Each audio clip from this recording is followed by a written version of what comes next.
And then, suddenly, my mother-in-law, Stacy, stood up in front of everyone and grabbed the microphone, starting to make some shocking statements.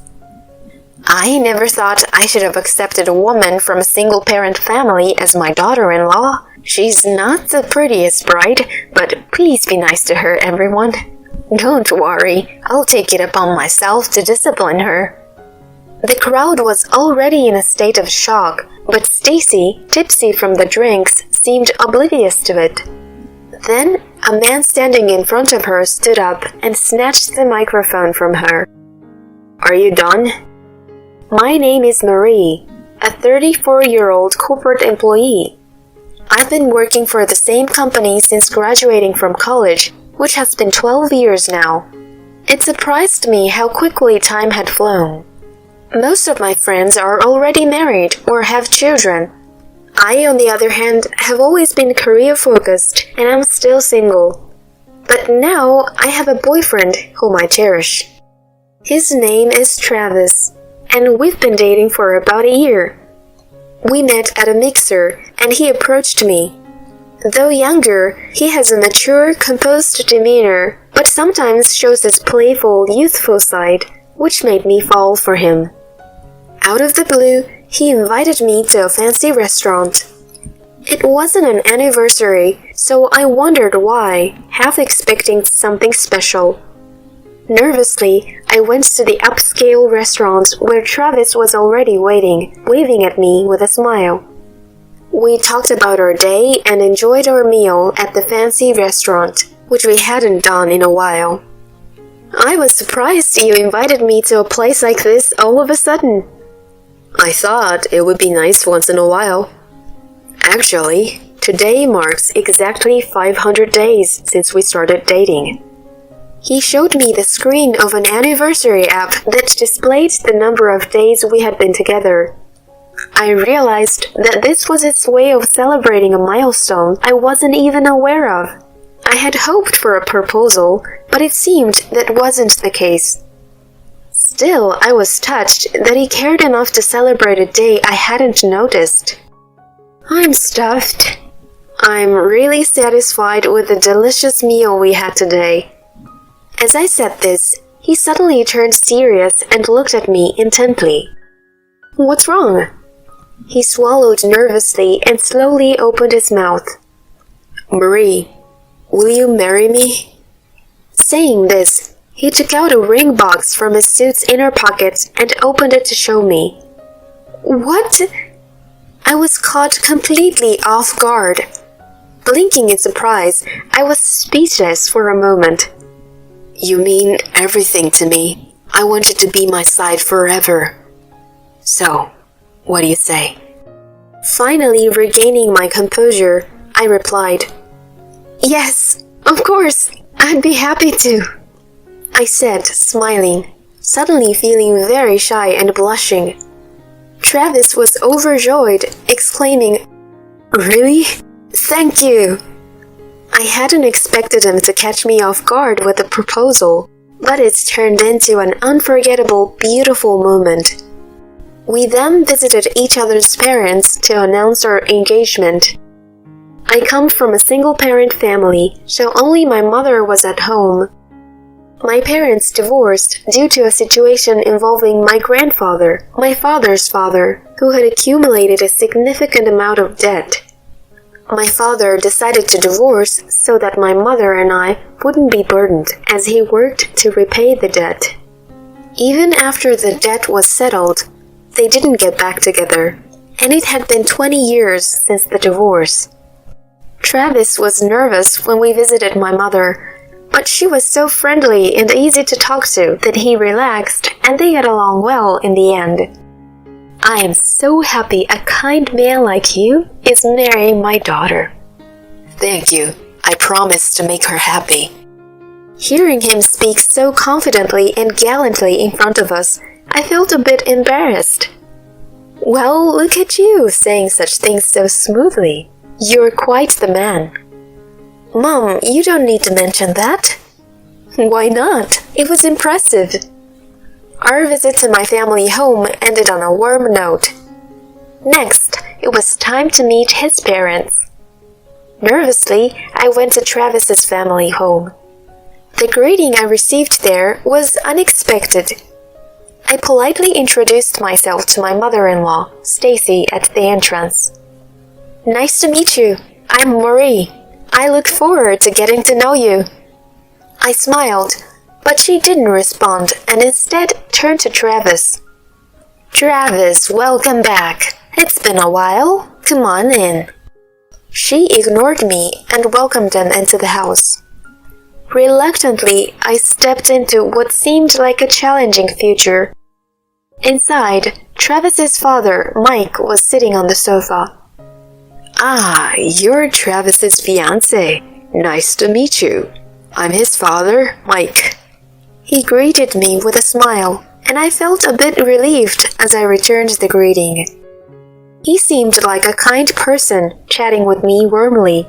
He asked me about my job and family life, while Stacy just nodded along disinterestedly. I politely answered his questions, glancing at her occasionally. Then, at an opportune moment, Stacy interjected. Hold on, I didn't know she was from a single-parent family. Can we really trust her? I was shocked by her sudden, blunt remark. Seeing me at a loss for words, Mike came to my rescue. Don't talk like that. In this day and age, there are many kids from single-parent homes. Besides, she's still in contact with her dad, isn't she? It's just that her parents don't live together, right? That may be, but I still can't trust her easily. If a child has problematic parents, they might end up causing the same issues. I won't forgive her if my son ends up divorced because of her. Seeing this, she huffed and headed towards the kitchen. Mom, don't get so upset, please. Sorry about my wife's attitude. Mike apologized to me. Stacy seemed like a difficult person, but Mike, being more mature and kind, seemed to balance things out. At that time, I still loved Travis and was unaware of his true nature. I couldn't imagine what was to come. Then, Travis and I started preparing for a wedding. While looking through various venue pamphlets and wedding magazines, I was filled with ideas and excitement. However, I was surprised when Stacy came along to the venue visit. Why are you coming with us, Stacy? With a frown, she replied, You don't seem to have a good taste, so I came to help. I was frustrated. She hadn't even seen my choices yet, and was already criticizing my taste. Moreover, it was strange for a mother-in-law to join a wedding venue visit. I suggested to Travis that we should do it alone, but he didn't send her away, saying, Mom's already here, and it's good to have advice from someone who's been through a wedding. In the end, we tried the venue's food and even did a wedding dress fitting with her. She kept imposing her preferences, disliking the menu and the dress I chose, suggesting alternatives to suit her taste. My wedding was turning into what she wanted, and I was really upset by it, especially since Travis didn't stand up for me. He agreed with everything she said, and my opinions were always outnumbered. I wished to at least choose my own wedding dress. Stacy continued to impose her opinions on the invitation design and the reception. I reached my limit, and one day, I talked to Travis. I don't like your mother meddling in our wedding and turning it to her version. She's not listening to me at all, and I want you to tell her to back off. However, his response was disappointing.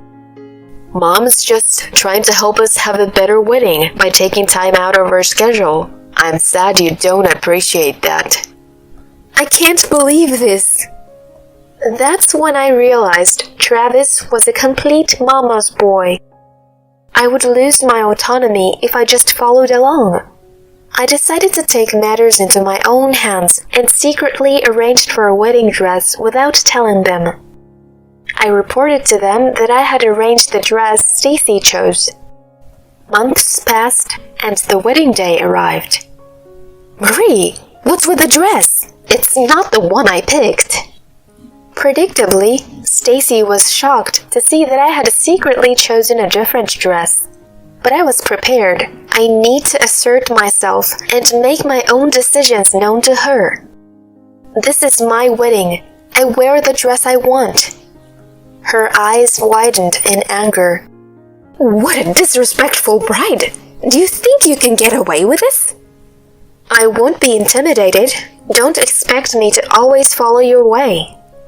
I stood my ground firmly. Stacy was fuming. Quiet! You're about to become a daughter-in-law. You can't defy your mother-in-law. Our argument escalated, and Mike hurried into the dressing room, hearing us. Today is about Marie. What are you thinking, yelling at the bride? His intervention calmed her down. But Marie, I don't want to hear it. The ceremony is about to start. Let's go. He said that, and forcibly took her out of the dressing room. I was relieved that she was gone. But something else was bothering me more. Hey, why didn't you just stop the fight when your mother and I were arguing so loudly? Travis was there, but didn't intervene or try to stop her. He just stayed silent. Well, it wasn't really a big deal, was it? What are you talking about? It was a huge argument. How can you say it's not a big deal when your wife and mother were fighting like that? As I pressed him, he suddenly slammed his hand on the table. Enough! This isn't important right now.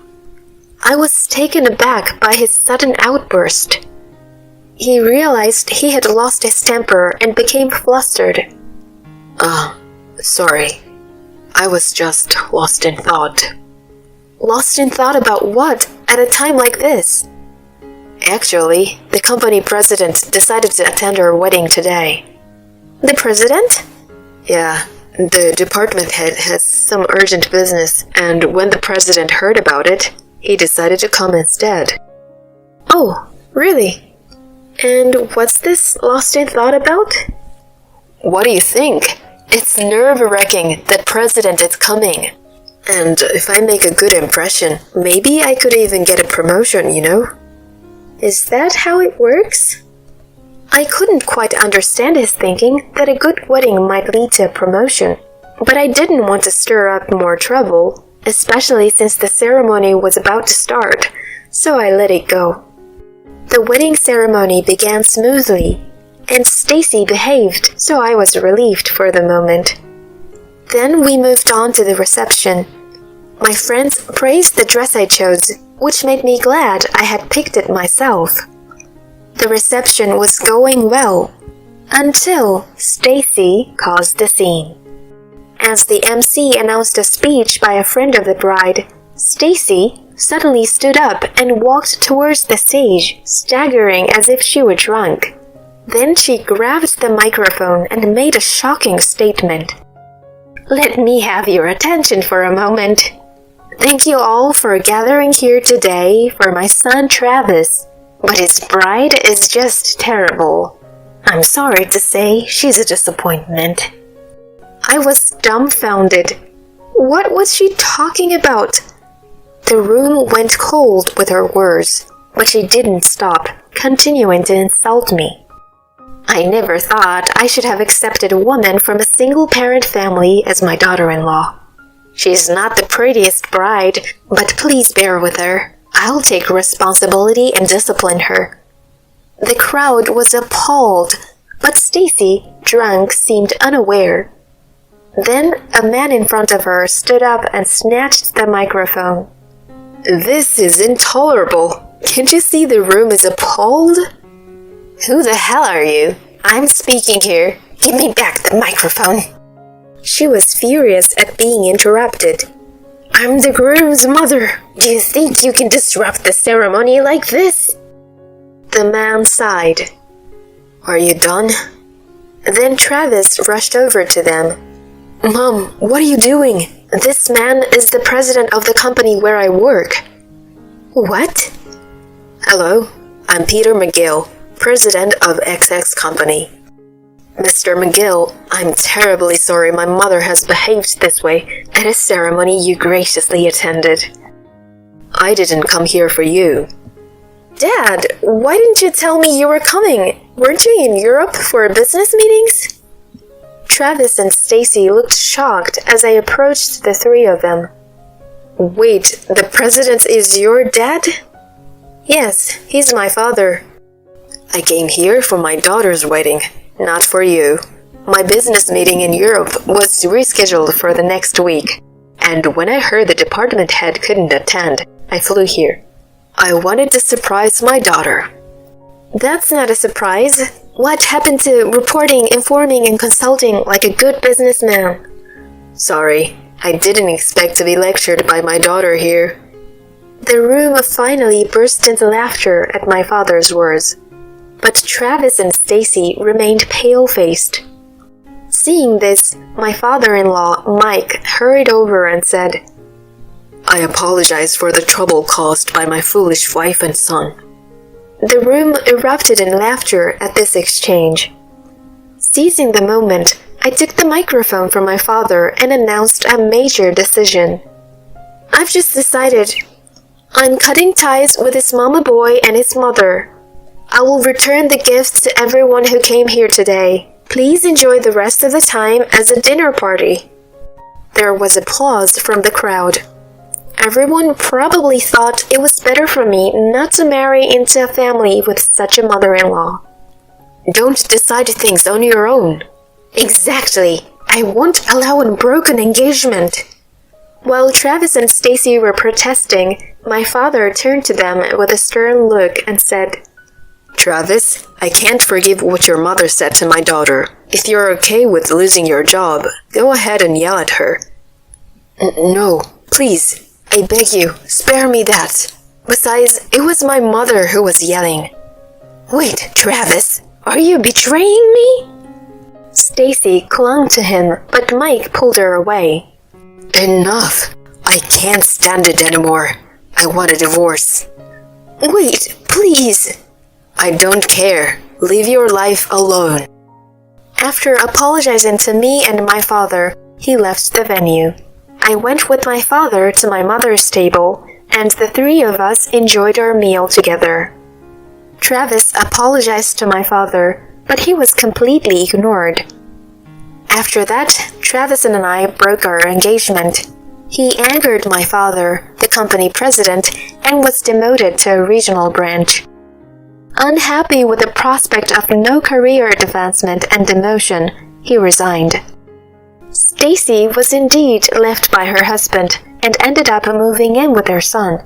However, he was angry at her for causing the situation, and their relationship became strained and hostile.